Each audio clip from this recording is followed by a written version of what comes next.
Online TV. Iundwe tume huru ya uchunguzi nje ya serikali kuchunguza matukio yote yaliyosababishwa kuvurugwa kwa uchaguzi mzima, na wale waliohusika kuharibu kwa makusudi wawajibike, ikianzia na rais mwenyewe. Na hapa tutajua, na tumesikia kwenye kampeni namna rais alivyokuwa anaelezea kwamba asichanganyiwe watu, lakini pia ni rais huyu Rais Samia Suluhu Hassan aliyeahidi kwamba ndani ya siku 100 kutakuwa na maridhiano.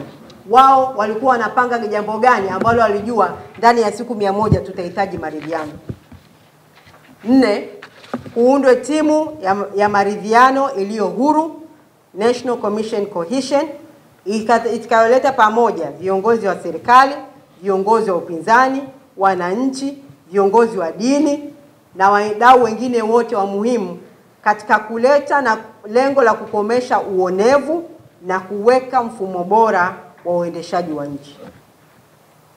5, tunataka mageuzi ya kidemokrasia, hususan katiba mpya itakayounda tume huru ya uchaguzi, itakayoweka mipaka iliyo wazi kati ya dola na chama tawala na kuweka uhuru wa vyombo vya habari na vyama vya siasa.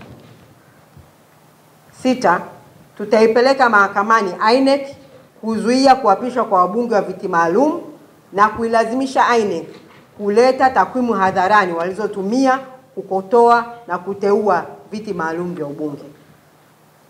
7, tunatoa wito wetu wa kuruhusu uchunguzi wa kimataifa dhidi ya mauaji ya Oktoba 29, sisi tumeita Tanzania Oktoba Massacre, ili kupata ukweli wa waliotokea, kiasi cha nchi yetu kupoteza watu wake wengi zaidi kuliko wakati wowote katika historia ya nchi yetu. KM Online TV.